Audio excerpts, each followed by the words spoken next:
অল্প কিছু জিনিস এর আগে বললাম। আমরা এখন মূল বিষয়ে চলে আসি। জিডিপি জিএনপি আমরা বলতেছি, আলোচনা করতেছি। ধরেন এইটা বাংলাদেশের বর্ডার, বাংলাদেশের বর্ডার আগাইলাম। এখন কিছু লোক আছে যারা সৌদি আরব থেকে বাংলাদেশে আসে। আচ্ছা, এখানে যদি সৌদি আরব না দিয়ে আমি যদি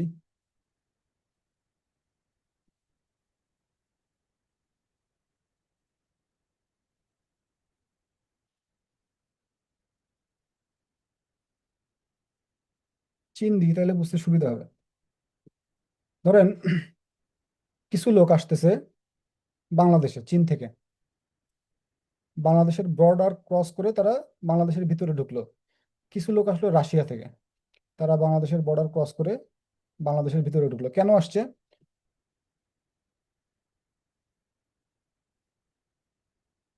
আমাদের যে মেট্রো রেল হইলো বা এই যে বিভিন্ন ধরনের রেল লাইন যেগুলো হইলো, এই রেল লাইনগুলো ম্যাক্সিমাম কাজই করছে চায়না। পদ্মা সেতু হইলো চায়না করছে। তো চায়নার লোকজন বাংলাদেশে এসে থাকবে, এটাই স্বাভাবিক। বছরের পর বছর ধরে চায়না থেকে লোকজন এসে বাংলাদেশে আছে, বুঝলাম, তারা বাংলাদেশের ভিতরে আছে, বসবাস করতেছে। রাশিয়া থেকে কিছু লোকজন আসছে। কেন আসছে? তারা রূপপুর পারমাণবিক কেন্দ্র করলো রাশিয়া, রাশিয়া আমাদেরকে সহায়তা দিল, রাশিয়া থেকে অনেক লোকজন এসে বাংলাদেশের ভিতরে বসবাস করতেছে। খেয়াল করেন। আবার বাংলাদেশ থেকে কিছু লোক বাইরে চলে গেছে, হয়তো শ্রমিকের কাজ করতে সৌদি আরব চলে গেছে। ধরেন আউটসাইডে চলে গেছে, বাংলাদেশ থেকে এই বাইরে কিছু লোক চলে গেছে। তো বিষয়টা একটু দেখেন, বাংলাদেশের লোকজন বাংলাদেশের বাইরে চলে গেল, একটা শর্ত। আর চীন থেকে কিছু লোক আসছে, রাশিয়া থেকে কিছু লোক এসে বাংলাদেশের ভিতরে বসবাস করা শুরু করলো। এখন জানুয়ারি মাসের 1ম তারিখে আপনি এই বাংলাদেশের উপর একটা বর্ডার দিয়ে দিলেন। বর্ডার দিয়ে দেওয়ার পর এবার আপনি বললেন যে আজকে জানুয়ারি মাসের 1 তারিখ, এই বছর ডিসেম্বর মাসের 31 তারিখ পর্যন্ত আমি একটা ক্যালকুলেট করব। সেটা কি?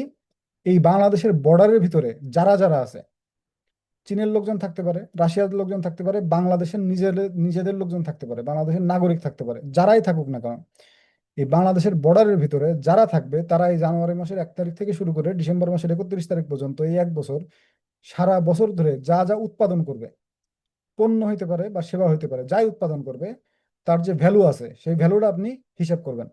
পণ্য এবং সেবা এই দুটোর ভিতরে তফাৎ হয়তো আমরা জানি কি জানি না, জানি না। পণ্য হইতেছে সেই জিনিস যে জিনিস আপনি চোখে দেখেন, টাচ করতে পারেন, ধরতে পারেন। আলু, পটল, সাবান, সোডা, কাপড় চোপড়, এগুলো আপনি চোখে দেখতে পারেন, এগুলো আপনি টাচ করতে পারেন, এগুলোর আমরা বলি পণ্য। আর সেবা কি জিনিস? সেবা হচ্ছে যে যেগুলো আপনি উপভোগ করেন বা ভোগ করেন, বাট আপনি চোখে দেখতে পারেন না। আপনার অসুখ হলো, ডাক্তারের কাছে গেলেন, ডাক্তার আপনাকে ট্রিটমেন্ট দিল, আপনি ট্রিটমেন্ট ভোগ করলেন, বা ট্রিটমেন্টটা আপনি দেখতে পারলেন না, চোখে টাচও করতে পারলেন না। আপনার শিক্ষক দরকার, আপনি শিক্ষকের কাছে পড়লেন, শিক্ষকের কাছ থেকে একটা সেবা নিলেন, বাট পড়ানো জিনিসটা আপনি টাচ করতে পারলেন না, ধরতে পারলেন না, এটা হবে সেবা। তো পণ্য এবং সেবা এই দুটো আমরা একটু কনসিডার করব। এই 1 বছরে যতগুলো পণ্য উৎপাদন হবে এবং যতগুলো সেবা উৎপাদন হবে, বছর শেষে আমরা ক্যালকুলেট করব।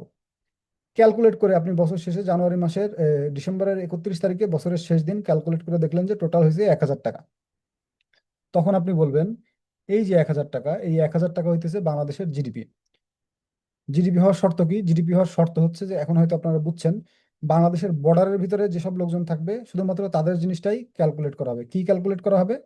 1 বছরে বাংলাদেশের বর্ডারের ভিতরে বাংলাদেশের নাগরিক হোক বা বিদেশি নাগরিক হোক, যারাই বাংলাদেশের ভিতরে থাকবে, তারা 1 বছরে যা যা পণ্য উৎপাদন করবে সেই পণ্যের দাম কত, অথবা যা যা সেবা উৎপাদন করবে সেই সেবার দাম কত, এই দাম যখন হিসাব করবেন, হিসাব করে যে টাকাটা হবে, সেই টাকাটাকে আপনি বলবেন বাংলাদেশের জিডিপি। দেখেন, জিডিপি বলতেছে দেশের ভিতরে উৎপাদন হইতে হবে। দেশের ভিতরে কারা উৎপাদন করবে? দেশি এবং বিদেশি দুই ধরনের মানুষই উৎপাদন করবে। দেশি এবং বিদেশি দুই ধরনের মানুষই উৎপাদন করবে। দেশের ভিতরে দেশি মানুষও থাকতে পারে এবং বিদেশি মানুষও থাকতে পারে। এবং জিএনপি কি?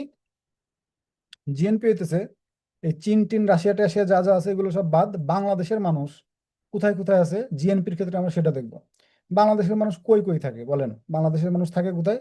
প্রথমত বাংলাদেশের ভিতরে থাকে, এটা একটা ব্যাপার, বাংলাদেশের নাগরিকরা তো বাংলাদেশেই থাকবে। আর কোথায় কোথায় থাকে বাংলাদেশের নাগরিকরা? বাংলাদেশ ছেড়ে পৃথিবীর বিভিন্ন দেশে ছড়ায় ছিটায় আছে। ইউরোপে আছে, আমেরিকাতে আছে, মিডিল ইস্টে আছে, তারা বিভিন্ন দেশে তাদের কাজের জন্য আছে। বাংলাদেশের নাগরিক। এখন ঘটনা হইতেছে, আমরা জিএনপির ক্ষেত্রে বাংলাদেশের নাগরিক জিনিসটা কনসিডার করব। বাংলাদেশের নাগরিক সে যেখানেই থাকুক, পৃথিবীর যে দেশেই থাকুক, বাংলাদেশের যত নাগরিক আছে তারা সবাই মিলে এক বছরে যা উৎপাদন করবে তার যে টাকাটা হবে সেই টাকাটারে আমরা বলবো জিএনপি। বাংলাদেশের নাগরিক যদি মহাকাশে গিয়ে থাকে, মহাকাশে গিয়ে যদি কিছু উৎপাদন করে, তার যদি কোনো মূল্য থাকে, সেটাও জিএনপির ভিতরে ইনক্লুড করব। বাট বাংলাদেশের নাগরিক না এরকম কেউ জিএনপির ক্ষেত্রে অন্তর্ভুক্ত হবে না।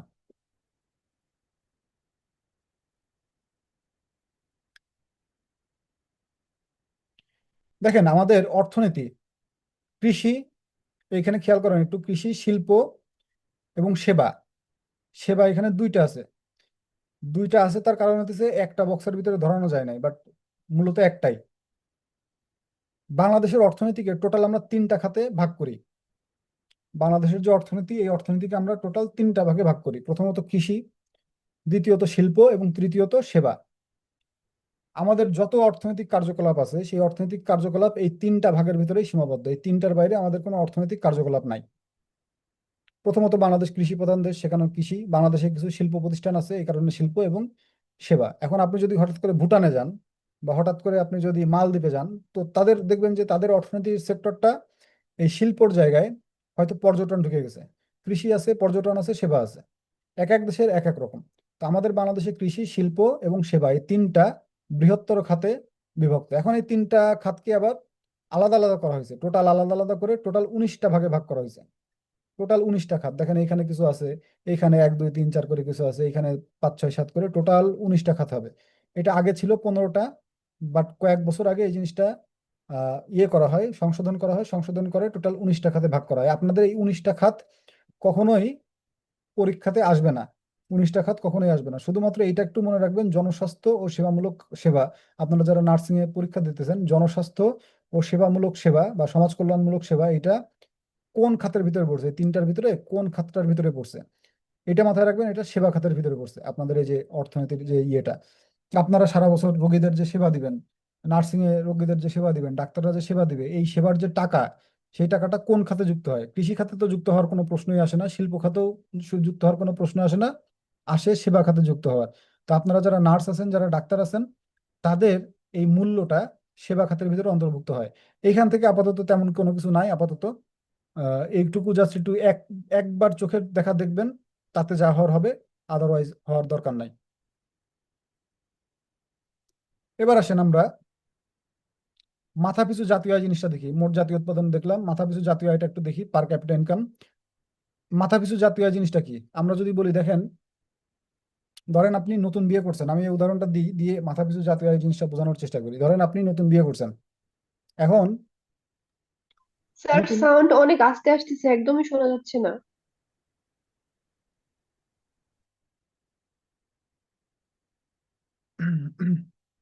আচ্ছা, আমি আরো কাছে নিয়ে এসে কথা বলছি। ধরেন মাথাপিছু জাতীয় আয় বলতেছি, একটু খেয়াল করেন। মাথাপিছু জাতীয় আয়, আপনি ধরেন নতুন বিয়ে করছেন, বিয়ে করে সংসার করা শুরু করছেন। সংসারের লোক কতজন? দুইজন, তাই না? সংসারের লোক হইতেছে দুইজন, আপনি আর আপনার পার্টনার। ছেলে হইলে তার ওয়াইফ আর মেয়ে হইলে তার হাজবেন্ড, এই দুইজন। এখন ধরেন আপনারা দুইজনে মিলে কিছু টাকা ইনকাম করেন। কেউ একজন চাকরি করে, কেউ একজন হয়তো ব্যবসা করে, বা দুইজনেই চাকরি করে। ধরেন আপনার ইনকাম কত? 15 টাকা। আপনার ইনকাম 15 টাকা, আর আপনার পার্টনারের ইনকাম, তার ইনকামও ধরেন 15 টাকা। এখন আপনাদের দুইজনের ইনকাম যখন যোগ করা হয়, যোগ করা হইলে টোটাল কত ইনকাম আসে? 30 টাকা। ধরেন আপনার ইনকাম এবং আপনার পার্টনারের ইনকাম হইলো 30 টাকা। আপনারা কতজন মানুষ আছেন ফ্যামিলিতে? অনলি টু, দুইজন মানুষ আছেন। এখন আপনি করবেন কি, এই যে 30টা হইলো, এই 30টাকে আপনি 2 দিয়ে ভাগ দিবেন। 30 2 দিয়ে ভাগ দিলে আসবে 15 15। এটা খুব সিম্পল অঙ্ক, যে না ঠিক আছে, আমারও 15 তারও 15, তার মানে আমার মাথা পিছু হয় 15 টাকা। এখন দুইজন তো আর দুইজন থাকবেন না, 2 দিন পরে আরো একজন হবে। ধরেন বাচ্চা কাচ্চা হইলো। এখন আপনাদের ফ্যামিলি মেম্বার কত? 3 জন। দেখেন আগে 30/2 ইকুয়াল টু হইতো 15। আগে আপনাদের মাথা পিছু ইনকাম ছিল 15 টাকা। এখন আপনাদের ইনকাম কিন্তু সেম, দুইজনে ইনকাম করতেছেন, হাজবেন্ড আর ওয়াইফ দুইজনে ইনকাম করতেছেন, দুইজনের বেতন 15 টাকা, 15 টাকা, 30 টাকা। বাট আপনার ফ্যামিলি মেম্বার এখন তিনজন, আপনার বাবু আছে সাথে। আপনার বাবু তো নিশ্চয়ই কোনো ইনকাম করে না, 2 মাস বয়স। বাট আপনার ফ্যামিলি মেম্বার এখন তিনজন, এটা মাথায় রাখবেন। ফ্যামিলি মেম্বার যখন তিনজন হয়, তখন আপনি ভাগ দিবেন 3 দিয়ে।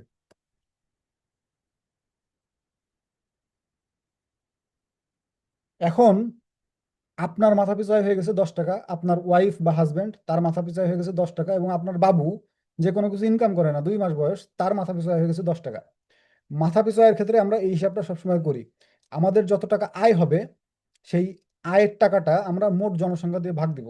আমরা সারা বছর সারা দেশের ভিতরে যত টাকা ইনকাম করি, সবাই মিলে যত টাকা ইনকাম করি, সেই টাকাটারে আমরা যখন মোট জনসংখ্যা দিয়ে ভাগ দিই, তখন যে টাকাটা আসে সেটারে আমরা বলি মাথা পিছু জাতীয় আয়।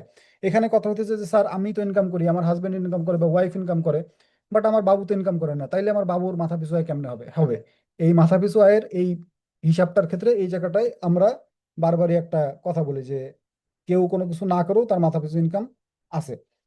এইটা হচ্ছে মাথা পিছু আয়ের একটা, মানে কি বলা যায়, সূত্র। দেখেন এই সূত্রটাই আমি এখানে বড় করে লিখছি। এই সূত্রটার সাথে মিলান, কোন দেশের মোট জাতীয় আয়কে সেই দেশের মোট জনসংখ্যা দ্বারা ভাগ করলে মাথা পিছু জাতীয় আয় পাওয়া যায়। কথা ক্লিয়ার? এবার আসেন মূল্যস্ফীতি কি জিনিস, ইনফ্লেশন। এই ইনফ্লেশন কথাটা এখন খুব বারবার শুনবেন, দেখবেন এই যে সরকারি চাকরিজীবীদের বেতন বাড়াচ্ছে, পে স্কেল দিতেছে, মূল্যস্ফীতি বেড়ে যাবে, হাবিজাবি 717 বাজেট আসতেছে, মূল্যস্ফীতি কথাটা দেখবেন যে বারবার শুনতেছেন। মূল্যস্ফীতি জিনিসটা কি? মূল্যস্ফীতি জিনিসটাও অনেকটা এরকম, ধরেন কি বলা যায়, এখন তো গরমকাল। আপনার হঠাৎ করে এখন কি মনে হইলো, আপনি এমন একটা কিছু খাবেন যেটা আসলে শীতকালে উৎপাদন হয়, ধরেন ফুলকপি। আপনার এখন মনে হলো যে আমি ফুলকপি খাবো, আমার খুব ফুলকপি খাইতে মনে হচ্ছে, মে মাসে আমি ফুলকপি খাবো, ভালো কথা। ইনফ্লেশন বুঝাইতেছি, খেয়াল করেন। ফুলকপি খাবেন, ভালো কথা। এখন ফুলকপি আপনি পাবেন কই? যেখান থেকে তরকারি কিনেন সেখানে তো ফুলকপি পাবেন না। তো বাংলাদেশে কোথাও না কোথাও দেখবেন যে কারো না কারো কাছে পেয়ে যাবেন ফুলকপি। এবার আপনি গেছেন ফুলকপি কিনতে, গিয়ে বললেন ভাই ফুলকপি কত? বলে এখন তো ফুলকপির সিজন না, এখন ফুলকপি একটু বেশি দাম। তো কত টাকা করে? বলে 1 পিস 200 টাকা। তো আপনার যেহেতু খাইতে মন চাইছে, আপনার পকেটে টাকাও আছে, আমি বললাম, ঠিক আছে 200 টাকা কোনো বিষয় না, যেহেতু খাইতে মন চাইছে তাহলে একটা ফুলকপি কিনেই নিই 200 টাকা দিয়ে। তো আপনি ফুলকপি কিনতে যাচ্ছেন, ওই সময় পিছন থেকে আরেকটা লোক আসছে। লোক এসে ওই লোকটা জিজ্ঞেস করছে ভাই ফুলকপি কত? তো ফুলকপি তো 200 টাকা। তা বলে ভাই আমার ফুলকপিটা দরকার, আমার নিজেরও খুব ফুলকপি খাইতে মন চাচ্ছে, আমার ওয়াইফেরও খুব ফুলকপি খাইতে মন চাচ্ছে, আমি ফুলকপিটা খুব দরকার। এখন এই বিক্রেতা দেখলো যে আমি অলরেডি অফার করে ফেলছি 200 টাকা। আমি যদি এখানে এখন 300 টাকা অফার করি, তাহলে একটা নিতেও পারে। ঠিক আছে আপনার ফুলকপি দিতে পারি, আপনার 300 টাকা দিতে হবে। ঠিক আছে 300 টাকা কোনো বিষয় না। আগে যে লোকটা 200 টাকা রাজি হয়েছিল সেগুলো কেন আমার দিবা না? বলে, না দেওয়া যাবে না, আমি আরো বেশি দামে পাইছি, বেশি দামে দিব। তো ফুলকপির দাম বেড়ে গেল 300 টাকা। কিছুক্ষণ পরে আরো একজন লোক আসছে যার গরমকালে ফুলকপি খাইতে মন চাইতেছে, সে অফার করবে 400 টাকা। তারপরে আরো একজন আসবে, সে অফার করবে 500 টাকা। খেয়াল করে দেখেন, বাজারে ফুলকপি 1 পিস, বাট ফুলকপি কিনতে আসছে 4 জন মানুষ। ঘটনাটা এরকম, যখন এরকম কোনো ঘটনা ঘটে, বাজারে কোনো দ্রব্য সামগ্রীর সরবরাহ কম হয়, বাজারে যখন কোনো দ্রব্য সামগ্রীর সরবরাহ কম হয়, আর এই যে 4 জন মানুষ আসছে, 4 জন মানুষের পকেটে কিন্তু টাকা আছে। মানে জীবনে কোনোদিন শুনছেন কেউ 200 টাকা দিয়ে ফুলকপি কিনছে? বাট ওই লোক 200 টাকা দিয়ে ফুলকপি কিনতে আসছে, তার মানে কি? তার পকেটে নিশ্চয়ই টাকা আছে। যার পকেটে 200 টাকা আছে তার পকেটেও বেশি টাকা আছে, আর যার পকেটে 500 টাকা আছে তার পকেটেও বেশি টাকা আছে। তো বাজারে ফুলকপি কম 1 পিস, বাট 4 জন মানুষের পকেটেই অনেক বেশি টাকা আছে।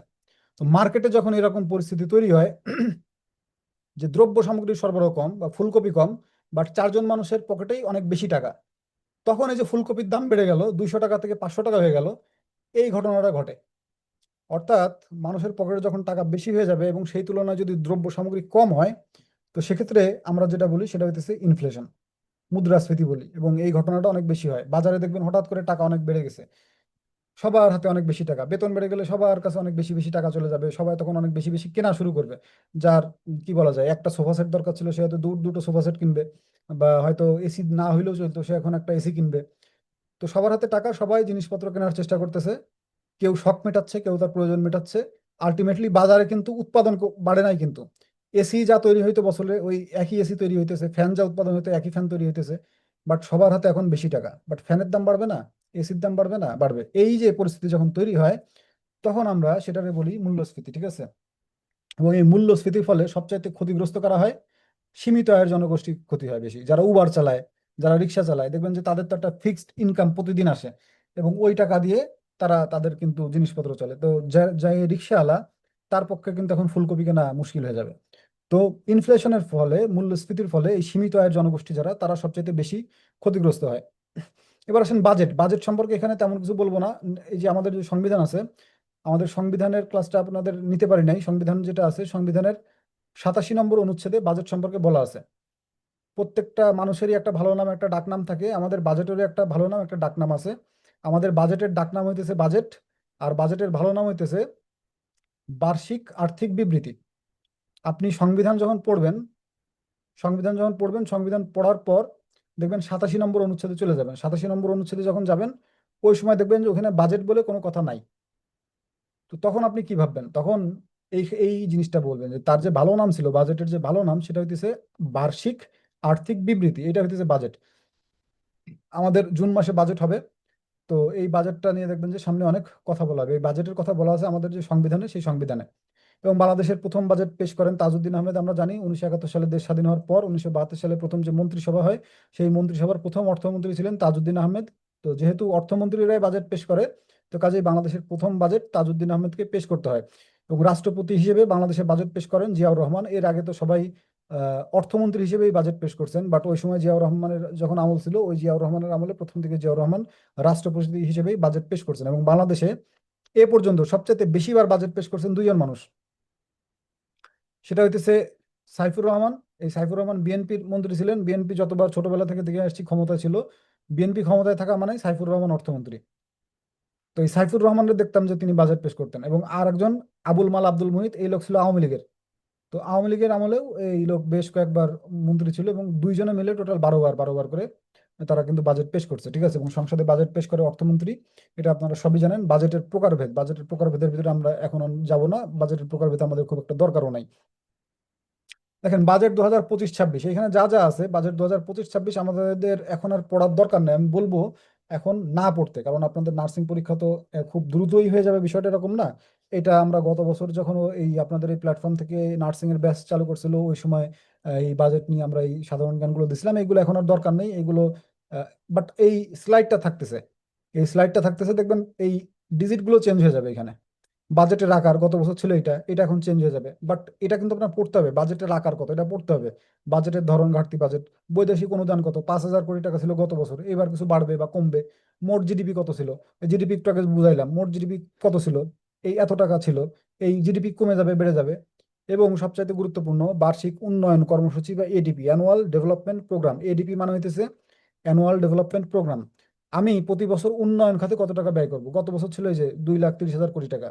এইবার সেটা বাড়বে বা কমবে।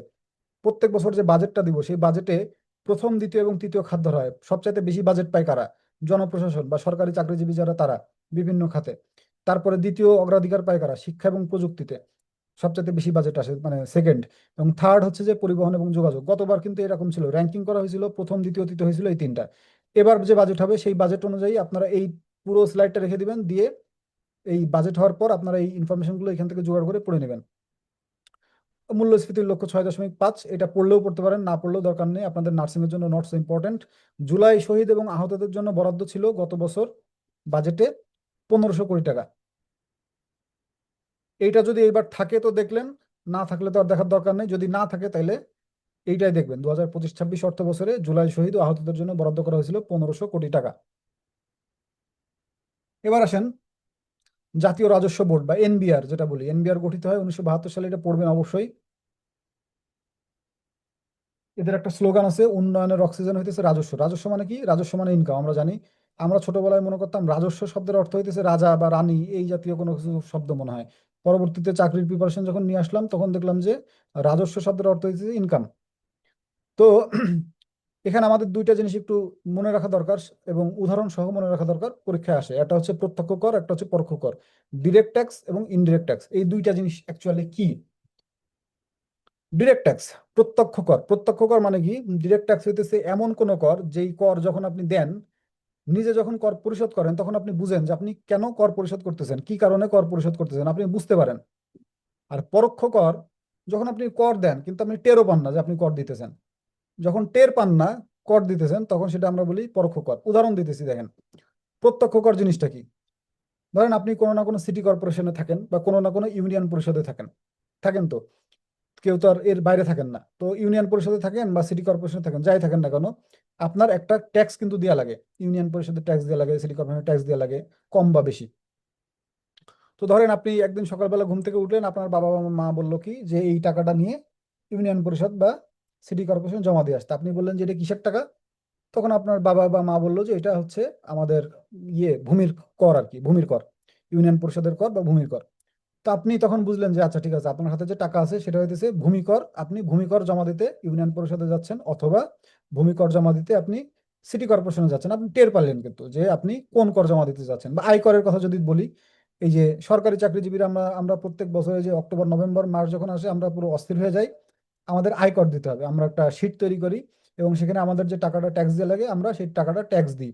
আমরা টের পাই কিন্তু যে আমরা এই যে টাকাটা দিলাম, পকেট থেকে বের করে এই টাকাটা দিলাম, কেন দিলাম? আমরা জানি যে আমরা আয় কর দিতেছি। আমরা যখন ভূমি কর দিই তো আমরা বুঝতেছি যে আমরা ভূমি কর দিতেছি, ইউনিয়ন পরিষদে টাকা দিতেছি বা সিটি কর্পোরেশনে টাকা দিতেছি, আমরা টের পাইতেছি যে না আমরা এই পারপাসেই টাকাটা ব্যয় করতেছি। আর পরোক্ষ কর কি? পরোক্ষ কর হইতেছে সেই জিনিস, ধরেন আপনি একটা সানসিল্ক শ্যাম্পু কিনলেন 2 টাকা দিয়ে, বাজারে গেলেন, বাজারে গিয়ে 2 টাকা দিয়ে একটা সানসিল্ক শ্যাম্পু কিনলেন। তো দোকানদার 2 টাকা আপনার কাছ থেকে নিল। আপনি আসতেছেন, আপনারা জিজ্ঞেস করলো সানসিল্ক শ্যাম্পু কত নিল, আপনি বললেন 2 টাকা। এই যে ভুলটা আপনি করলেন, সানসিল্ক শ্যাম্পু 2 টাকা দিয়ে আপনি কিনলেন, এটা আপনি ভুল করে ফেললেন। সানসিল্ক শ্যাম্পুর দাম কিন্তু 2 টাকা না। সানসিল্ক শ্যাম্পুর যে দাম, এর সাথে একটা দাম ধরা আছে। ধরেন সানসিল্ক শ্যাম্পুর দাম 1.5 টাকা, এর সাথে 50 পয়সা মূল্য সংযোজন কর বা ভ্যালু অ্যাডেড ট্যাক্স দিয়ে আছে। আপনি সেটা জানেন না। দোকানদারে জিজ্ঞেস করেছেন, সে কইছে 2 টাকা দাম, বাট এর ভিতরে যে 50 পয়সা ট্যাক্স আছে এই জিনিসটা আপনিও জানেন না, দোকানদারও জানে না। বাট আপনি টাকা দিয়ে চলে আসছেন সানসিল্কের দাম মনে করে। এই যে আপনি টের পাইলেন না, এই জিনিসটারে আমরা বলি পরোক্ষ কর। আমদানি শুল্ক কি? আমদানি শুল্ক সেম জিনিস। আমাদের ভারত থেকে নিয়ে আসা হয় মোটরসাইকেল বা গাড়ি, এই ব্যাপারগুলো, এই জিনিসগুলো আমাদের ভারত থেকে আসে বা জাপান থেকে আসে। এখন ধরেন যেই বাইক বা যেই মোটরসাইকেল বাংলাদেশের লোকজন 2.5 লাখ টাকা বা 3 লাখ টাকা দিয়ে কিনে, সেই বাইক ভারতের লোকজন 1.5 লাখ টাকা দিয়ে কিনতেছে বা 1,20,000 টাকা দিয়ে কিনতেছে। এখন আপনি একটা বাইক কিনলেন 3 লাখ টাকা দিয়ে, 3 লাখ টাকা দিয়ে বাইক কেনার পরে আপনি, আপনার বন্ধু আপনার জিজ্ঞেস করলো যে বাইক কত দিয়ে কিনলে, আপনি বললেন যে বাইক কিনছি 3 লাখ টাকা দিয়ে। এই যে আপনি ভুলটা করলেন, আপনি ভাবলেন যে আপনার বাইকের দাম 3 লাখ টাকা। অবভিয়াসলি আপনার বাইকের দাম 3 লাখ টাকা না, কারণ একটা জিনিস যখন ইন্ডিয়া থেকে আসে, এই ধরনের একটা জিনিস আসে, তখন বর্ডারে যখন ঢোকে, তখন বর্ডারে ঢোকার জন্য অনেক অনেক আমদানি শুল্ক দেওয়া লাগে। আমদানি শুল্ক দেওয়া লাগে, আরো বিভিন্ন ধরনের হাবিজাবি টাকা পয়সা দেওয়া লাগে। সেই টাকা পয়সা দিয়ে দিয়ে 1,20,000 টাকা বা 1.5 লাখ টাকার মোটরসাইকেল বা বাইক হয়ে যায় 2.5 লাখ টাকা, 3 লাখ টাকার কাছাকাছি। বাট আপনি টেরও পান না, আপনি ভাবেন আমি তো 3 লাখ টাকা দিলাম মোটরসাইকেলের দাম উপলক্ষে। বাট মোটরসাইকেলের দাম উপলক্ষে দেন নাই, সেখানে কিছু আমদানি শুল্ক আছে, সেখানে কিছু এক্সট্রা খরচ আছে। এই যে আপনি টের পাইলেন না যে কোন পারপাসে টাকা দিতেছেন, এটারে আমরা বলি পরোক্ষ কর। এইখানে 2টা গুরুত্বপূর্ণ উদাহরণ দিয়ে আছে। গুরুত্বপূর্ণ উদাহরণ দুটো পড়বেন কেন? কারণ পরীক্ষার হলে এই উদাহরণগুলোই বারবার আসে। আয়কর কোন ধরনের কর? প্রত্যক্ষ কর না পরোক্ষ কর? আয়কর অবভিয়াসলি একটা প্রত্যক্ষ কর বা ডিরেক্ট ট্যাক্স। এই জিনিসগুলো আমাদের একটু দেখতে হবে। এই হলো মোটামুটি। দেখি আমরা পরবর্তীতে কি যায়। আয়কর যা দেন কোনো ব্যক্তি বা প্রতিষ্ঠান যে আয় করে, সেই আয়ের পরে যে কর দিই, সেই আয়টা, আয়, সেই টাকাটাকে আমরা বলি আয়কর। আর ভ্যালু এডেড ট্যাক্স এটা সর্বপ্রথম চালু হয় জার্মানিতে। দক্ষিণ এশিয়ায় যতগুলো দেশ আছে তার ভিতরে ভ্যাটের হার বা ভ্যালু এডেড ট্যাক্সের হার সবচাইতে বেশি হইতেছে বাংলাদেশে। এখানে 3টা দিবস দিয়ে আছে: কর দিবস, আয়কর দিবস এবং মূসক দিবস। 3টা দেখতে একই রকম লাগতে পারে, কর দিবস, আয়কর দিবস এবং ভ্যাট বা মূসক দিবস, এটা 3টা একটু দেখে যাবেন। October, November, December. এবার আসেন আবগারি শুল্ক কি, সিনট্যাক্স কি। আবগারি শুল্ক আপনার দেশের ভিতরে যেই যেই জিনিস উৎপাদিত হবে এবং ব্যবহৃত হবে, সেই সব জিনিসের পরে যখন কোনো কর আরোপ করা হয় তখন তাকে আবগারি শুল্ক বলা হয়। বাংলাদেশের ভিতরে যা যা উৎপাদন হয় তো সবগুলোর উপরেই একটা, অল্প হোক বেশি হোক, এক এক ধরনের শুল্ক সরকার আরোপ করে। তো সেই শুল্ক আরোপ করলে তাকে আমরা বলি আবগারি শুল্ক। আবগারি শুল্ক কথাটাও এই বাজেটের ভিতরে অনেক দেখবেন পাবেন, আবগারি শুল্ক। তো তখন ভাববেন এইটা যে বাংলাদেশের অভ্যন্তরে যেই সব জিনিস তৈরি হয় সেই সব জিনিসের পরে সরকার যে ট্যাক্স আরোপ করে, সেইটা হইতেছে আবগারি শুল্ক। আপনাদের হয়তো ধারণাও নাই, আমারও ধারণা ছিল না, এই আবগারি শুল্ক টুল্ক দিয়ে সরকার যে পরিমাণে টাকা ইনকাম করে এটা আনবিলিভেবল। সরকারের যে পরিমাণ খরচ, সেই খরচগুলো অনেকাংশেই এই শুল্ক টুল্ক থেকে চলে আসে। এবার আসেন সিনট্যাক্স। সিনট্যাক্স জিনিসটা কি? সিন মানে কি আমরা জানি, SIN সিন। এমনি মেসেজ যে সিন করে, তুই আমার আমি তোর মেসেজ দিছি, মেসেজ সিন করিস নাই কেন, সেই সিন বানানো হইতেছে SEEN। আর এইখানে সিন বানানো হইতেছে SIN সিন। এই সিনের অর্থ হইতেছে পাপ। আমরা পাপ করি না, পাপ করে জাহান্নামে যাই, সেই সিন। সিন মানে পাপ, সিনট্যাক্স মানে কি? পাপ ট্যাক্স বা এই ধরনের কিছু হবে। দেখেন এটাও এক ধরনের আবগারি শুল্ক, এখান থেকেও সরকার টাকা ইনকাম করে। সমাজের জন্য ক্ষতিকারক দ্রব্যের উৎপাদন যেগুলো আছে, যে সমস্ত দ্রব্য সমাজের জন্য ক্ষতিকারক, সেই সমস্ত দ্রব্যের উৎপাদন নিরুৎসাহিত করার জন্য এই কর আরোপ করা হয়। এরকম কিছু কিছু জিনিস আছে আমাদের সমাজের জন্য ক্ষতিকর, বাট আমাদের সমাজে উৎপাদন হয়। ধরেন তামাক। কুষ্টিয়া অঞ্চলে যাদের বাড়ি তারা জানেন কুষ্টিয়া অঞ্চলে কি পরিমাণ তামাক উৎপাদন হয়। তামাক আমাদের জন্য ক্ষতিকারক আমরা সবাই জানি, বাট উৎপাদন তো হইতেছে। মদ খায় লোকে, মদ আমাদের জন্য ক্ষতিকারক আমরা সবাই জানি, বাট মদ তো তৈরি হইতেছে, তাই না? কেরোয়ান কঙে বাংলাদেশের ভিতরেই মদ তৈরি হইতেছে। বাট সেখান থেকে অনেক বেশি পরিমাণে টাকা কিন্তু সরকারের টাকশালে যাচ্ছে। এই ধরনের যে ক্ষতিকারক দ্রব্যগুলো আছে, এই ক্ষতিকারক, তারপরে আবার আরো আছে দেখেন, এই কি বলা যায়, বিভিন্ন ধরনের যে আহ, খাবার দাবার যেগুলো আছে, যে এই খাবার দাবার গুলো আমরা কি বলি, জাঙ্ক ফুড টাং ফুড বলি, এগুলো ক্ষতিকারক। তো এই যে ব্যাপারগুলো আছে সমাজের জন্য ক্ষতিকারক, বাট আমাদের দেশে উৎপাদন হইতেছে। তো এই দ্রব্যগুলোতে যে ট্যাক্সটা হয় সেই ট্যাক্সটারে বলি আমরা সিনট্যাক্স। এখন কথা হয় যে অনেকে জিজ্ঞেস করে যে স্যার, সিনট্যাক্স এটা তো সমাজের জন্য ক্ষতিকারক, তো সরকার তো এই জিনিসটা নিষিদ্ধ করে দিলেই পারে। সারা পৃথিবীতে যত দেশ আছে প্রত্যেকটা দেশে এই সিনট্যাক্স প্রায় চালু আছে। প্রত্যেকটা দেশে এমন এমন কিছু জিনিস তৈরি হয় যেই জিনিসগুলো সমাজের জন্য ক্ষতিকারক, বাট তারপরেও সরকার উৎপাদন করার অনুমতি দেয়। কেন অনুমতি দেয় খেয়াল করেন। প্রথমত, সিগারেটের কথা যদি বলি, সিগারেট কি দিয়ে তৈরি হয়? আমরা জানি সিগারেট তামাক দিয়ে তৈরি হয়। তো সরকার যদি এখন বলে যে আমি সিগারেটের পরে বর্তমানে 10% আছে ট্যাক্স, আমি সিগারেটের পরে 13% করে দিলাম, 13% ট্যাক্স করে দিলাম। খেয়াল করে দেখেন কিন্তু, ধরেন আপনার ফেসবুকে স্ক্রল করতে করতে দেখলেন যে সিগারেটের পরে ট্যাক্স 10% থেকে 13% করে দিছে। এখন আপনি বলেন তো, এই যে সরকার এই ট্যাক্সটা বাড়াই দিল, এই সরকার এই ট্যাক্সটা বাড়াই দেওয়ার ফলে, দামটা বাড়াই দেওয়ার ফলে বাংলাদেশের কোথাও কি কোনো মিছিল হবে? কোথাও কি কোনো বিক্ষোভ সমাবেশ হবে? সরকার মদের পরে ট্যাক্স বাড়াই দিল, ধরেন 7% আছে, ধরেন 10% করে দিল, বাড়াই দিল। মদের দাম বেড়ে গেল অনেক বেশি। আগে 2000 টাকায় একটা বোতল পাওয়া যেত, এখন 3000 টাকায় একটা বোতল পাওয়া যাবে, বা 3500 টাকায় একটা বোতল পাওয়া যাবে। এখন এই যে মদের দাম সরকার যদি বাড়ায় দেয়, তো বাংলাদেশের কোথাও কি একটা মানববন্ধন হবে? কোথাও কি একটা মিছিল হবে? কোথাও কি মানে লোকজন গিয়ে বিক্ষোভ সমাবেশ করবে? কিচ্ছু করবে না। সিনট্যাক্স হইতেছে এইখানে একটা খুব গুরুত্বপূর্ণ টেকনিক। আপনি যখন খুশি, যত খুশি আপনি ট্যাক্স আরোপ করতে পারেন, এইখানে লোকজন কেউ কিচ্ছু বলবে না আপনারা, বরং আপনারা ধন্যবাদ দিতে পারে। ট্যাক্স বাড়ায় তো আপনি সরকার, আপনার পকেটেই টাকাটা আসবে, তাই না? তো সরকার কেন দেয়? সরকারের প্রথম কারণ হচ্ছে সরকার যত খুশি ট্যাক্স আরোপ করতে পারে, এবং এতে কেউ কোনো ধরনের কোনো প্রতিবাদ করে না। সরকারের টাকা ইনকামের অন্যতম একটা উৎস হইতেছে সিনট্যাক্স। 2 নম্বর ব্যাপার কি দেখেন, 2 নম্বর ব্যাপার হইতেছে মানুষ এই সমস্ত জিনিসকে তাড়াতাড়ি মারা যায়। আমাদের বাংলাদেশের কথা যদি বাদ দিই, উন্নত দেশ যেগুলো আছে, ডেভেলপড কান্ট্রি যেগুলো আছে, সেই ডেভেলপড কান্ট্রিগুলোতে একজন মানুষ যখন বৃদ্ধ হয় সেখানে কিন্তু বয়স্ক ভাতা দেওয়া হয়। একজন মানুষ যখন অসুস্থ হয়, সেই অসুস্থতা কিন্তু ওই কান্ট্রিগুলো, তার দেশই তার অসুস্থতার ভার নেয়, চিকিৎসার ভার নেয়, চিকিৎসা করায়। সরকার নিজের টাকা দিয়ে চিকিৎসা করায়। দেখেন, একজন লোক যদি 90 বছর বাঁচে, 90 বছর পর্যন্ত বাঁচতে গিয়ে সে যতবার ডাক্তারের কাছে যাবে ততবার সরকারের টাকা খরচ হবে। ডেভেলপ কান্ট্রির কথা বলতেছি। একজন মানুষ যদি 90 বছর বাঁচে, এই 90 বছর বয়স পর্যন্ত তার বয়স্ক ভাতা দেওয়া লাগবে, সরকারের একটা ক্ষতি। একজন মানুষ যদি 90 বছর পর্যন্ত না বেঁচে 80 বছর পর্যন্ত বাঁচে, তাহলে সরকারের এই 10 বছরের টাকা ওই লোকের আর দেওয়া লাগবে না, সরকারের কিন্তু টাকাটা কমে যায়। এটাও একটা কারণ। এবং 3 নম্বর কি, এখান থেকে যে লাভটা হয় সেই লাভটা কিন্তু সরকার সরাসরি বলে না। এখন ধরেন যে আপনি বলতেই পারেন, আচ্ছা ঠিক আছে, মদ বাংলাদেশ থেকে নিষিদ্ধ করে দেওয়া হোক, মদ বাংলাদেশে থাকার দরকার নাই, আপনি বললেন ঠিক আছে।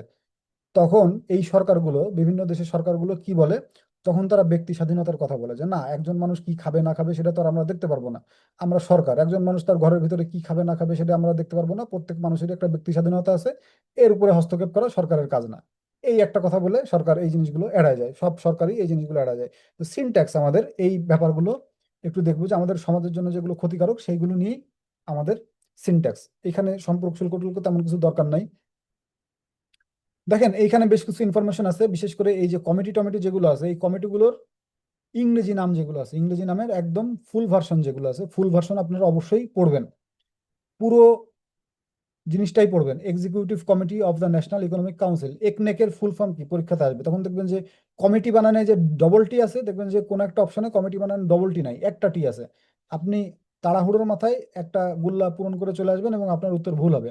সবই ঠিক আছে, বাট কমিটি বানানে একটা টি উঠাই দিছে, তখন কিন্তু ঝামেলায় পড়বেন। বাংলাদেশের আমদানি রপ্তানি নিয়ে এখানে বেশ কিছু ইনফরমেশন আছে, এগুলো আমরা দেখাবো না বা এগুলো বোঝানোর কিছু নেই, আপনারা একটু দেখে নেবেন। আমরা সরাসরি চলে যাব বাংলাদেশের জনসংখ্যা আছে, এই জনসংখ্যায়, জনসংখ্যা চ্যাপ্টারটা আপনাদের জন্য গুরুত্বপূর্ণ। কেন গুরুত্বপূর্ণ? কারণ জনসংখ্যা ডিল করে মানুষ নিয়ে, মানুষের স্বাস্থ্য টাস্থ্য নিয়ে, এই জিনিসগুলো আপনাদের খুব গুরুত্বপূর্ণ একটা ব্যাপার। কর্মক্ষম জনগণ, আমরা কর্মক্ষম জনগণ বলতে কাদেরকে বুঝি? কর্মক্ষম জনগণ বলতে আমরা, কর্মক্ষম জনগণ বলতে আমরা তাদেরকেই বুঝি যাদের বয়স এই ফ্রেমের ভিতরে 15 থেকে 64 বছর বয়স পর্যন্ত। এই ফ্রেমের ভিতরে আমরা ওই যে অঙ্ক করতাম না, ওই যে চলক ধ্রুবক করে অঙ্ক করতাম না, এক্স বসাইতাম, মাঝখানে এক্স বসাইতাম, এই পাশে গ্রেটার দেন দিতাম, এই পাশে স্মলার দেন দিতাম, দিয়ে এই পাশে একটা সংখ্যা দিতাম, এই পাশে একটা সংখ্যা দিতাম। ওই যে মাঝখানে যে এক্স, সেই এক্সটা হইতেছে এই যে কর্মক্ষম জনগণ। কখনো কখনো দেখবেন মাঝখানে এক্স দিছে, এই পাশে দিছে 64 আর এই পাশে দিছে 15। খেয়াল রাখবেন এটা কিন্তু রেঞ্জ, 15 থেকে 64 বছর বয়সী যারা আছে তাদেরকে আমরা কর্মক্ষম জনগণ বলি, যে এরা কাজ করতে পারে, কাজ করার মতো অ্যাবিলিটি এদের আছে। আর নির্ভরশীল জনসংখ্যা কাদেরকে বলি? যারা আরেকজনের পরে নির্ভরশীল, আরেকজনের ইনকামের পরে নির্ভরশীল। কারা কারা আছে? 0 থেকে 18 বছর বয়স পর্যন্ত যারা আছে তাদেরকে আমরা নির্ভরশীল জনগণ বলে জানি, যে এই 0 থেকে 18 বছর বয়স পর্যন্ত যারা আছে তারা অন্যের টাকায় খায়, বাপের টাকায় খায়, মায়ের টাকায় খায়। এবং আরেকটা কারা? 65 বছরের অধিক বয়সী যারা আছে তারা, 65 বছরের অধিক বয়সী যারা আছে তারা অধিকাংশ সময় অন্যের টাকায় খায়, ছেলের টাকায় খায়, মেয়ের টাকায় খায়। অল্প কিছু ক্ষেত্রে আছে যারা পেনশন পায়, পেনশনের টাকায় চলে। পেনশনটাও আবার কিরকম? পেনশনটা হইতেছে যে আপনি কাজ করতেছেন না তবু আপনি টাকা পাচ্ছেন, সেটাও তার মানেও আপনি নির্ভরশীল কোনো না কোনো জিনিসের উপরে। তো নির্ভরশীল জনগণের বয়সের রেঞ্জ হইতেছে 0 থেকে 18 এবং 65 বছরের বেশি।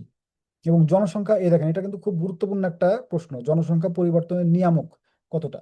জনসংখ্যা পরিবর্তনের নিয়ামক টোটাল তিনটা। পরিবর্তনের নিয়ামক মানে কি? জনসংখ্যা চেঞ্জ হয় কোন তিনটা কারণে? জন্ম হইলে মানুষের মানে আমাদের দেশের জনসংখ্যা পাল্টায়, প্রতি বছর আমাদের দেশে নতুন নতুন শিশু জন্মাচ্ছে আর আমাদের দেশের মানুষ বেড়েই যাচ্ছে, জনসংখ্যা বেড়েই যাচ্ছে, ভালো কথা। আবার প্রতিদিন কিছু না কিছু মানুষ মারাও যাচ্ছে, আমাদের দেশের জনসংখ্যা আবার কমেও যাইতেছে।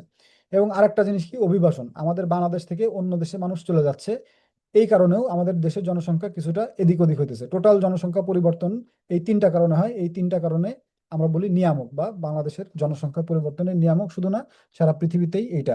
বাংলাদেশের জনসংখ্যার অবস্থান এখানে একটু দেখে নেবেন যে বাংলাদেশে কোনটার অবস্থান কততম, জনসংখ্যায় কত, জনসংখ্যার ঘনত্বে কত, এশিয়ায় কত, মুসলিম বিশ্বে কত, এটা একটু দেখে নিব। বিশেষ করে সার্কভুক্ত দেশে এটা আমরা একটু বেশি দেখবো। ইন্টারন্যাশনাল ক্লাস আপনাদের হয় নাই, খুব দ্রুত হবে। ইন্টারন্যাশনাল ক্লাস যখন হবে তখন দেখবেন সার্ক জিনিসটা আমরা খুব গুরুত্ব দিয়ে পড়বো।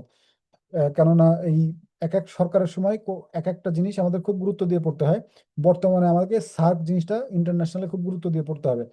আদমশুমারি এবং গৃহগণনা, দেখেন এইখানে মোট জনসংখ্যা, জনসংখ্যা বৃদ্ধির হার, জনসংখ্যার ঘনত্ব টনত্ব, এই জিনিসগুলো আছে। এবং এই বিষয়গুলো, এই যে এই জিনিসগুলো অপরিবর্তিত থাকবে, মোট জনসংখ্যাও থাকবে, জনসংখ্যা বৃদ্ধির হারও থাকবে, বাট এই জিনিসগুলো চেঞ্জ হয়ে যাবে। অর্থনৈতিক সমীক্ষা 2024-2025 সালের অর্থনৈতিক সমীক্ষা খুব দ্রুত হয়তো প্রকাশ হবে, তখন দেখবেন যে কিছু চেঞ্জ হয়ে গেছে। দেখেন খেয়াল করেন, মোট জনসংখ্যা, অর্থনৈতিক সমীক্ষা 2024 মতে, অর্থনৈতিক সমীক্ষা কিন্তু একটা বইয়ের নাম, জানেন তো? অর্থনৈতিক সমীক্ষা একটা বই, অর্থ মন্ত্রণালয় প্রত্যেক বছর এই বইটা বের করে, প্রকাশ করে। এই অর্থনৈতিক সমীক্ষা 2024 সালের যেটা ছিল, ওই সমীক্ষা অনুযায়ী, ওই বই অনুযায়ী আমাদের দেশের জনসংখ্যা ছিল 17,15,00,000। বাট আমাদের 2022 সালে যে একটা জনশুমারি বা গৃহগণনা বা আদমশুমারি হয়েছিল, ওই 2022 সালের ওই জনশুমারি বা আদমশুমারি অনুযায়ী আমাদের জনসংখ্যা কিন্তু 16,51,00,000। খেয়াল করেন, এখন ঘটনা হইতেছে একই জিনিস আপনি দুইবার পড়বেন। আমি যদি বলি বাংলাদেশের জনসংখ্যা কত, আপনি হয় বলবেন 17 কোটি, অথবা বলবেন 16,51,00,000। এই এইটাই তো, তাই না? এটা হইতো, এটা যদি আপনি এসএসসি পরীক্ষা দিতেন বা ইন্টারমিডিয়েট পরীক্ষা দিতেন তাইলে আপনি এটা বলতে পারতেন। বাট যেহেতু চাকরির পরীক্ষা দিতেছেন, বাট এখানে আলাদা আলাদা ইনফরমেশন আলাদা আলাদা মনে রাখা লাগবে। যদি প্রশ্নে উল্লেখ করে দেয় অর্থনৈতিক সমীক্ষা 2024 অনুসারে বাংলাদেশের জনসংখ্যা কত, তখন অপশন হবে এইটা। যদি আপনার বলে যে জনশুমারি এবং গৃহগণনা 2022 অনুসারে কোনটা, তখন হবে এইটা। বাট মজার ব্যাপার হইতেছে এই টেবিলটা আগামী 10 বছরের ভিতরে আর চেঞ্জ হইতেছে না। জনশুমারি এবং গৃহগণনা 2022, আমরা জানি আদমশুমারি হয় প্রতি 10 বছর পর পর। 2022 সালে হয়েছে, আবার 2032 সালে হবে। তো টোটাল 32 সালের আগ পর্যন্ত এই ইনফরমেশন গুলো আর চেঞ্জ হইতেছে না, বাট এই ইনফরমেশন গুলো চেঞ্জ হবে প্রতি বছর বছর। কাজেই এইখানে একটু আমাদেরকে খেয়াল রাখতে হবে, এখানে আমাদেরকে অবশ্যই একটু খেয়াল রাখতে হবে কোন জিনিসগুলো আমরা একটু পড়ছি। জনসংখ্যার ঘনত্ব, পুরুষ এবং মহিলার অনুপাত কত, শিশু মৃত্যুর হার কত, সাক্ষরতার হার কত, এই জিনিসগুলো খুবই গুরুত্বপূর্ণ বিষয়। নার্সিং এর পরীক্ষা যারা দিতেছেন, এই ডিজিট গুলো, এই সংখ্যাগুলো আপনাদেরকে অবশ্যই খুব গুরুত্ব দিয়ে পড়তে হবে। দেখেন, জনসংখ্যা বিষয়ক বেশ কিছু প্রতিষ্ঠান আছে, তার ভিতরে নিপোর্ট, বিএনএনসি, এনপিসি এবং জনসংখ্যা স্বাস্থ্য ও পুষ্টি সেল। যারা নার্সিং এর চাকরি পরীক্ষা দিবেন, অন্য কোনো চাকরির পরীক্ষা যদি হইতো তাহলে শুধুমাত্র নিপোর্ট দাগায় ছেড়ে দিতাম যে নিপোর্টটা পড়েন তাইলেই হবে। যারা নার্সিং এর পরীক্ষা দিতেছেন, আপনাদের সবার জন্যই এই জনসংখ্যা বিষয়ক যে প্রতিষ্ঠানগুলো আছে, এই প্রতিষ্ঠানগুলো খুব গুরুত্বপূর্ণ। নিপোর্ট পূর্ণরূপ পড়বেন, কোথায় অবস্থান সেটা পড়বেন এবং কোন মন্ত্রণালয়ের আন্ডারে সেটা পড়বেন। বিএনসিসি পূর্ণরূপ পড়বেন, এনপিসি পূর্ণরূপ পড়বেন, জনসংখ্যা পুষ্টি সেল যা আছে পরিচয়, এটা পড়বেন। বারবার বলতেছিলাম যে আদমশুমারি 10 বছর পর পর হয়ে থাকে, বাংলাদেশে এই পর্যন্ত 6বার আদমশুমারি হয়েছে। এইখানে আপনাদের জন্য একটা ব্যাপার একটু বলে দেই। আগে বাংলাদেশে আদমশুমারি হইতো, এই যে 2022 সাল না, 2022 সালের আগে বাংলাদেশে আদমশুমারি হইতো প্রত্যেক বছর, মানে মানে প্রত্যেক 10 বছর পর পর দেশের লোকজন গোনা হইতো যে কত লোকজন আমাদের বাংলাদেশে আছে। ওই জিনিসটার নাম ছিল আদমশুমারি। বাট 2022 সাল থেকে এই জিনিসটার নাম চেঞ্জ হয়ে যায়। নাম শুনে নাম চেঞ্জ হয়ে হয় জনশুমারি ও গৃহগণনা। একটা বড় নাম, কিন্তু আগে শুধু আদমশুমারিতেই শেষ, এখন হচ্ছে জনশুমারি এবং গৃহগণনা। 2022 সাল থেকে শুরু হয়েছে, আগে যেগুলো ছিল সবই আদমশুমারি। টোটাল এই পর্যন্ত বাংলাদেশে 6বার আদমশুমারি হয়েছে। এটা কিন্তু অনেকবার পরীক্ষায় আসছে, বাংলাদেশে এই পর্যন্ত কতবার আদমশুমারি হয়েছে, এই একটা প্রশ্ন। 2 নম্বর প্রশ্ন, বাংলাদেশের প্রথম আদমশুমারি কত সালে হয়? বাংলাদেশের প্রথম আদমশুমারি হয় 1974 সালে। এটা খুব গুরুত্বপূর্ণ একটা প্রশ্ন। এবং লাস্ট হয় 2022 সালে। বাংলাদেশের সর্বশেষ কবে আদমশুমারি হয়? বাংলাদেশের সর্বশেষ 2022 সালে হয়। এই যে রেঞ্জটা, প্রথম আদমশুমারি এবং শেষ আদমশুমারি কত সালে এবং এই পর্যন্ত কতবার আদমশুমারি হয়েছে, এইগুলো মনে রাখাটা খুব গুরুত্বপূর্ণ। প্রতি 10 বছর পর পর চালু হয়। এবং আদমশুমারি আমরা জানি যে এই উপমহাদেশের লর্ড মেয়র আমলে চালু হয়েছিল। আপনাদের ইতিহাস ক্লাস নিয়েছিলাম, ব্রিটিশ আমলের যে ইতিহাস আমি পড়াইছিলাম, ওইখানে কিন্তু বলা ছিল যে আমাদের ইন্ডিয়ান সাবকন্টিনেন্টে আদমশুমারি জিনিসটা চালু করে কে? লর্ড মেও নামে একজন মানুষ ছিল। এই লর্ড মেও এই আদমশুমারি জিনিসটা চালু করে। উপজাতি, উপজাতি থেকে এই জিনিসগুলো একটু দেখবেন। কোনো উপজাতি নেই, এরকম একটা বিভাগ আছে একটাই, সেটা হচ্ছে যে খুলনা। খুলনা বিভাগে কোনো উপজাতি নাই। জনশুমারি এবং গৃহ গণনা অনুযায়ী উপজাতিদের বিভিন্ন তথ্য। আমরা ক্লাসটা একটু থ্রু পাস করতে যাচ্ছি। আমাদের যেই জিনিসগুলো না বললেই নয় সেই জিনিসগুলো আমরা একটু বলবো, তাছাড়া সবগুলোই আপনারা দেখলেই বুঝতে পারবেন। দেখেন এইখানে টোটাল 10টা উপজাতি দেওয়া আছে: খাসিয়া, চাকমা, সাঁওতাল, হাজং, ত্রিপুরা, পাঙ্গন। এখন কাদের অবস্থান কোথায়? দেখেন, উপজাতি টোটাল আছে 50টা, একটু আগে বললাম, কিন্তু টোটাল উপজাতি আছে 50টা। 50টার একটা লিস্ট আপনাদের হাতে ধরাই দেওয়া যাইতো যে 50টা উপজাতি কোন কোন জেলায় আছে, পড়েন। আপনারা পড়তে পারতেন না, এটা সম্ভব না। তো এইখান থেকে বেছে বেছে আপনাদের জন্য 10টা উপজাতি দেওয়া হয়েছে, সরি 12টা। 12টা উপজাতি দেওয়া হয়েছে। এই 12টা উপজাতি কে কোথায় থাকে, কোন বিভাগে থাকে, কোন জেলায় থাকে, এই জিনিসটা আমাদেরকে একটু খুব গুরুত্ব দিয়ে পড়তে হবে। চাকমা, সাঁওতাল, হাজং কে কোন জায়গাতে থাকে, এই জিনিসটা আমাদের জন্য খুব গুরুত্বপূর্ণ। বিশেষ করে যে মারমা, মণিপুরি, এই ব্যাপারগুলো খুবই গুরুত্বপূর্ণ। এই ব্যাপারগুলো আপনাদেরকে অবশ্যই আয়ত্ত করতে হবে। হয়ে গেল। দেখেন এইখানে বেশ কিছু ইনফরমেশন দিয়ে আছে, বেশ কিছু ইনফরমেশন মানে বেসিক ইনফরমেশন। আমরা যে পরিবারে বসবাস করি সেই পরিবার আমরা জানি পিতৃতান্ত্রিক পরিবার। আমাদের পরিবারে বাবাই প্রধান, তিনি ইনকাম করেন, পুরুষ মানুষ ইনকাম করেন, এবং মহিলারা ইনকাম করলেও ততটা গুরুত্বপূর্ণ বলে বা ইয়ে হিসেবে মানা হয় না। পুরুষতান্ত্রিক সমাজ, পুরুষরা ইনকাম করে। বাট উপজাতিদের ভিতরে বেশ কিছু ব্যাপার আছে যেখানে পুরুষরা না, নারীরাই সমাজের মূল হিসেবে ধরা হয়। এরকম দুটো উপজাতি আছে, আমরা যদি বলি গারো এবং খাসিয়া। এই যে গারো এবং খাসিয়া, গারোটা, এই যে গারো, এই দুইটা তারা মাতৃতান্ত্রিক।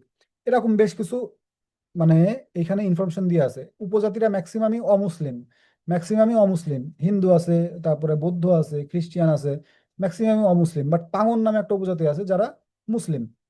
এরকম ইনফরমেশন দেওয়া আছে, যেগুলো একটা দুইটা আমাদের জন্য খুব গুরুত্বপূর্ণ। এবারে দেখেন মুসলিম কি বলা যায়, যোদ্ধা আছে যারা আমাদের এখানে যুদ্ধ করছে, এরকম কিছু আছে। এই জিনিসগুলো আমরা জাস্ট একটা লিস্ট দিয়ে দিছি, আপনারা একটু পড়ে নেবেন, খেয়াল করবেন এখানে কোনো কিছু বাদ দিবেন না। উপজাতিদের ধর্ম নিয়ে আমরা এখানে একটা স্লাইড দিছি, কে কোন উপজাতি। বৌদ্ধ ধর্মের যারা যারা আছে তাদের একটা লিস্ট দেওয়া আছে, চাকমা, মারমা, খিয়াং, রাখাইন। খ্রিস্টান যারা আছে, খ্রিস্টানটা একটু দেখবেন।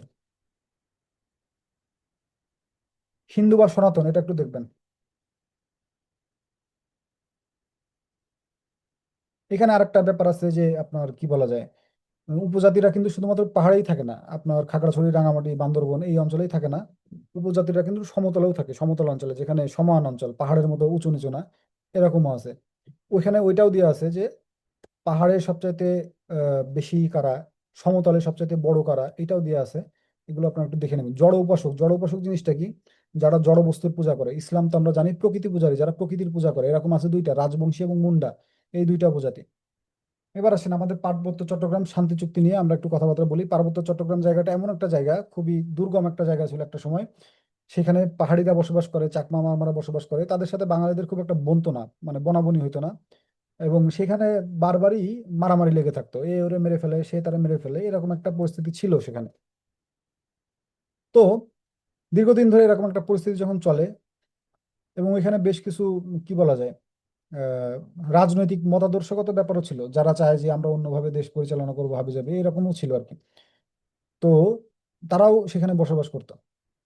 এই জিনিসটা কোনোভাবেই পুলিশ দিয়ে নিয়ন্ত্রণ করা যাচ্ছিল না, কোনোভাবেই পুলিশ দিয়ে নিয়ন্ত্রণ করা যাচ্ছিল না, এবং বাঙালিদের সাথে তাদের একটা ক্ল্যাশ সবসময় ছিলই। তো তখন ওই সময়ে ওই সরকার পার্বত্য চট্টগ্রাম শান্তি চুক্তি বলে একটা চুক্তি করে, যেখানে বাঙালিরা, পাহাড়িরা সবাই মিলেমিশে থাকবে। এই একটা শান্তি চুক্তির পর সেখানে কিছুটা শান্তি আসা শুরু করে, এবং শান্তি চুক্তির পর সেখানে আপনারা জানেন যে আমাদের আর্মি ক্যাম্প আছে, কিন্তু সেখানে বাংলাদেশের আর্মিরা সেখানে নিয়মিত ডিউটি পালন করে। তো এই যে পার্বত্য চট্টগ্রাম শান্তি চুক্তি, এই চুক্তি ছিল দুটো পক্ষর মাঝখানে, একটা হচ্ছে সরকার পক্ষ, আর একটা হচ্ছে পাহাড়ি পক্ষ। এই সরকারের তরফ থেকে এই চুক্তিতে স্বাক্ষর করছিল আবুল হাসনাত আবদুল্লাহ। এই লোক একজন সরকারি কর্মকর্তা, আবুল হাসনাত আবদুল্লাহ। এবং পাহাড়িদের পক্ষে ছিল সন্তু লারমা। সন্তু লারমারে আপনারা অনেকেই চেনেন, সন্তু লারমার ভালো নাম হতেছে জ্যোতিরিন্দ্র বদিপ্রিয় লারমা। এই দুইজনের ভিতরে পার্বত্য চট্টগ্রাম শান্তি চুক্তি হয়। এবার আসেন বেশ বেশ কিছু উৎসব এবং প্রতিষ্ঠান। উৎসব জিনিসটা আমরা চাকমাদের যদি বলি, বিজু, এটা একটা বর্ষবরণ, দেখেন একটা ব্র্যাকেটের ভিতরে বর্ষবরণ দিয়ে আছে, এবং ফাল্গুনী পূর্ণিমার ভিতরে ধর্মীয় দিয়ে লেখা আছে। এটা একটা পরীক্ষায় একটু ঝামেলা হয়ে গেছিল এরকম, যে চাকমাদের যে উৎসব বিজু কমা দিয়ে ফাল্গুনী পূর্ণিমা, এটা অনেকেই পড়ে গেছিল। তো পরীক্ষাতে আসছে এরকম, আমরা তো পড়ে গেছিলাম এরকম যে চাকমাদের উৎসব কি বিজু এবং ফাল্গুনী পূর্ণিমা। বাট পরীক্ষাতে আসছে বিজু চাকমাদের কোন ধরনের উৎসব। বিজু হচ্ছে ওদের বর্ষবরণ উৎসব, ওরা প্রতি বছর যে বর্ষবরণ করে, নতুন বছরকে স্বাগত জানায়, সেই নতুন বছরকে স্বাগত জানানোর যে প্রোগ্রাম, সেটা ওরা বিজু নামে পালন করে, এবং ওদের একটা ধর্মীয় প্রোগ্রাম, সেটা হচ্ছে ফাল্গুনী পূর্ণিমা। এছাড়া খেয়াল করেন এখানে টোটাল 8টা দেয়া আছে, এবং 8টার প্রত্যেকটাই একটা একটা করে দেয়া আছে। একটা বা দুইটার আছে দুইটা করে, যেমন রাখাইন এবং মুরংদের আছে দুইটা করে। শুধুমাত্র একটা একটা করে দেওয়া আছে, এগুলো আপনারা অবশ্যই মুখস্থ করে ফেলবেন, মুখস্থ। প্রতিষ্ঠান আছে উপজাতিদের কিছু, তার ভিতরে সবচেয়ে গুরুত্বপূর্ণ বিরিশিরি নেত্রকোনা। এই বিরিশিরি নেত্রকোনা একটা প্রতিষ্ঠান আছে, উপজাতীয় সাংস্কৃতিক একাডেমি, যেটা 1977 সালে প্রতিষ্ঠিত হয়। এটা দেখবেন। কেউ যদি খুব অ্যাডভান্স থাকতে চান, যে না আমি কোনো রিস্ক নিব না, তাইলে এইগুলো একটু দেখতে পারেন। আর কেউ যদি মনে করেন যে না আমি একটাই পড়বো, একটা ইনফরমেশনই পড়বো, তাহলে অন্তত এই স্টার দেওয়া যেটা আছে এইটা পড়েন।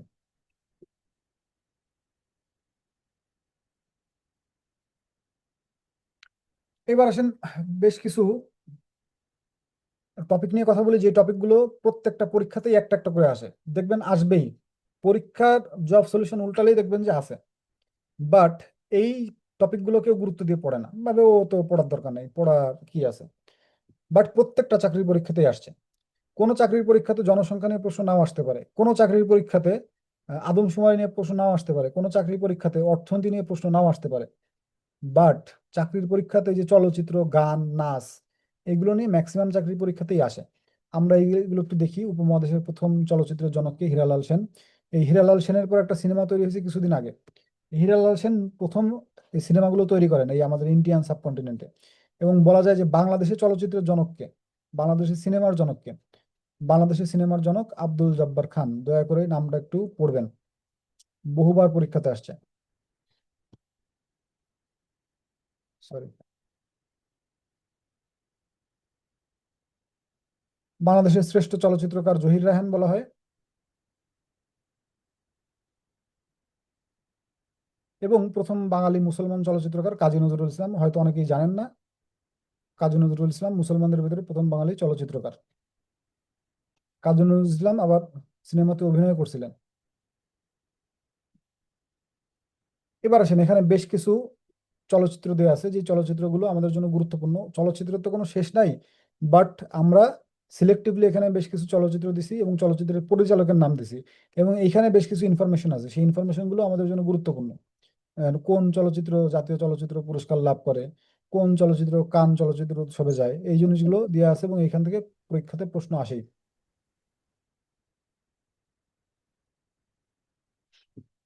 আমি এই লাইনটা আপনাদেরকে স্যার মার্ক করে দিচ্ছি, আপনারা একটু পড়বেন। জহির রায়হান নিয়ে আমাদের একটা ঝামেলা আছে, কিন্তু জহির রায়হান কিন্তু ওই ইয়ের পরে, আমাদের যুদ্ধ শেষ হওয়ার পরে কিন্তু উনি নিখোঁজ হন, এবং নিখোঁজ হওয়ার পরে যে উনি কই যান আমরা কেউ জানি না। এবং উনি কিন্তু আমাদের যে স্বাধীনতা আন্দোলন, ভাষা আন্দোলন, এই সময়ে খুব গুরুত্বপূর্ণ একজন মানুষ ছিলেন। তো জহির রায়হানের এই বিষয়গুলো আমাদের একটু দেখতে হবে। আমি আপনাদের কাছ থেকে 2 মিনিট সময় চেয়ে নিচ্ছি, 2 মিনিট পরে আমি আবার ক্লাসে আসছি।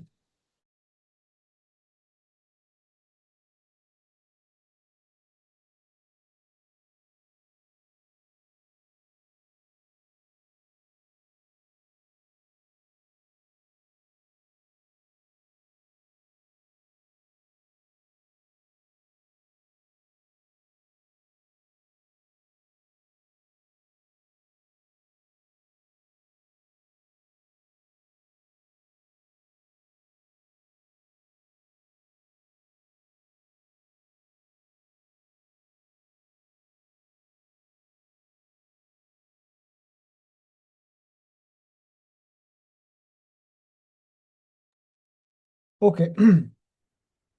এই স্লাইডগুলো আপনারা দয়া করে কেউ স্কিপ করেন না, এই স্লাইডগুলো কেউ স্কিপ করেন না, দয়া করে এই স্লাইডের কোনো কিছু বাদ দিয়েন না। এখানে দেখেন একটা একটা করে ইনফরমেশন দেওয়া আছে, একটা একটা করে ইনফরমেশন গুলো দয়া করে কেউ বাদ দিয়েন না। আর যদি পারেন, হাতে যদি অনেক সময় থেকে থাকে, আমি আগের ব্যাচেও বলি এবং সবসময় ছাত্রছাত্রীদেরকে একটা কথা বলি, যদি হাতে সময় থাকে তাহলে আমাদের বাংলাদেশে বর্তমানে যে নাটক সিনেমাগুলো হয় সেগুলো না দেখে এই লিস্ট দেখে দেখে এই সিনেমাগুলো দেখে ফেলেন, যদি পারেন। ইউটিউবে পাবেন ম্যাক্সিমামই, যদি পারেন দেখে ফেলেন, অন্তত চাকরির বাজারে কিছু কিছু আপনার হেল্প হবে। এবার আসুন সঙ্গীত নিয়ে কিছু কথা বলি। সঙ্গীত মানে কি? জারি গান, সারি গান, ভাওয়াইয়া গান, চটকা, মাইজ ভান্ডারি, ভাটিয়ালি, পালা গান, এই যে এক এক অঞ্চলের গান, কোন অঞ্চলের গান কোনটা, এইটা আমাদের পরীক্ষাতে খুব গুরুত্বপূর্ণ একটা ব্যাপার। আমি শুধুমাত্র মার্ক করে দিচ্ছি: জারি গান, সারি গান, ভাওয়াইয়া, ভাটিয়ালি, কীর্তন, মুর্শিয়া। মুর্শিয়াটা বাংলাতেও আপনারা পাবেন, বাংলা স্যার যখন ক্লাস নেবে মুর্শিয়াটা ওইখানেও পাবেন।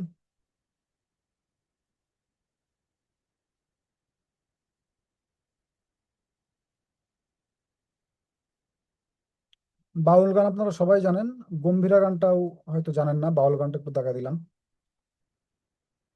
এই গানগুলো কোন অঞ্চলের গান, এই গানগুলো কেন এই ধরনের গান, এই জিনিসটা আমাদেরকে একটু বুঝতে হবে।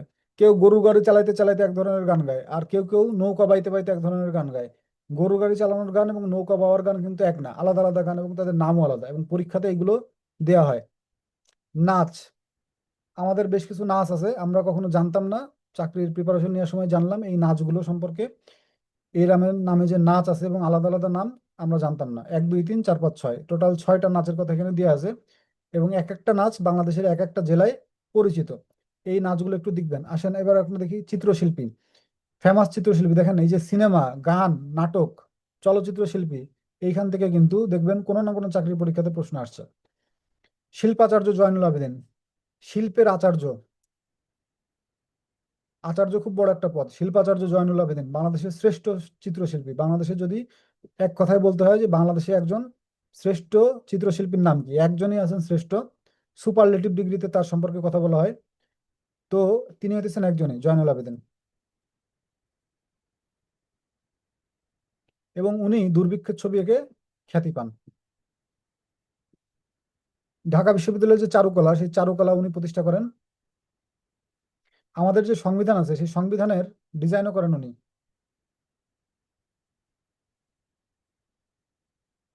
উনার বেশ কিছু ছবি আছে, এই ছবির নামগুলো গুরুত্বপূর্ণ, জয়নুল আবেদিনের ছবি। একটা ছবির নাম ম্যাডোনা 43, ম্যাডোনা নামে একজন গায়িকা আছে সেটা না কিন্তু, ম্যাডোনা 43 এটা একটা ছবির নাম কিন্তু। ম্যাডোনা 43 একটা ছবির নাম।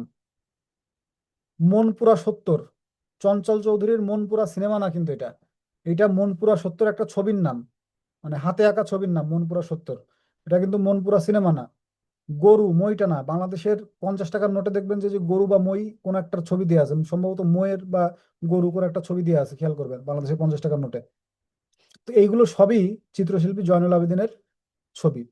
এবার আসেন কামরুল হাসান, বাংলাদেশের জাতীয় পতাকার ডিজাইনের প্রথম ক্লাসে আপনাদেরকে বলছিলাম কামরুল হাসান, এবং চারুকলা ইনস্টিটিউটের অন্যতম একজন সহপ্রতিষ্ঠাতা ছিলেন ওই যে ইয়ের সাথে, জয়নুল আবেদিনের সাথে। দেখবেন মুক্তিযুদ্ধের সময় আমাদের একটা বেশ মানে ছবি প্রচলিত আছে, কি বলা যায়, ইয়াহিয়া খানের মুখ দিয়ে একটা মানে কি বলা যায়, একটা জানোয়ারের মতো একটা ছবি তৈরি করা হয়েছিল ইয়াহিয়া খানের মুখ দিয়ে, একটা পোস্টারের মতো। ওই পোস্টারটা খুব জনপ্রিয় হয়, ওই পোস্টারটা করছিলেন এই যে কামরুল হাসান। আর এরশাদ যখন ক্ষমতায় ছিল, এই এরশাদ ক্ষমতায় থাকার সময় এরশাদকে ব্যঙ্গ করে উনি একটা স্কেচ আঁকেন। ওই ওটার নাম ছিল দেশ আজ বিশ্ববিহায়ের খপ্পরে। এটা পড়েন কিন্তু, এই যে দেশ আজ বিশ্ববিহায়ের খপ্পরে, এটা কিন্তু পড়েন। দেশ আজ বিশ্ববিহায়ের খপ্পরে, এটা এই এরশাদকে কেন্দ্র করে ব্যঙ্গ করে স্কেচটা আঁকছিলেন কামরুল হাসান আঁকছিলেন। এটা কিন্তু অবশ্যই পড়েন কিন্তু, দেশ আজ বিশ্ববিহায়ের খপ্পরে। কামরুল হাসানের গুরুত্বপূর্ণ কিছু ছবির নাম হচ্ছে তিন কন্যা, নায়র। নায়র মানে তো আমরা জানি বিয়ে হওয়ার পরে বউ যখন বাপের বাড়ি যায় সেই দৃশ্য, নায়র। এস এম সুলতান, এস এম সুলতান সম্পর্কে আপনারা শুধুমাত্র এইটাই পড়তে পারেন, হত্যাযজ্ঞ চর দখল। মুস্তফা মনোয়ার, আমরা জানি মিনা কার্টুন, যে মিনা কার্টুন যেটা, এই মিনা কার্টুন তৈরি করছিলেন আমাদের মুস্তফা মনোয়ার।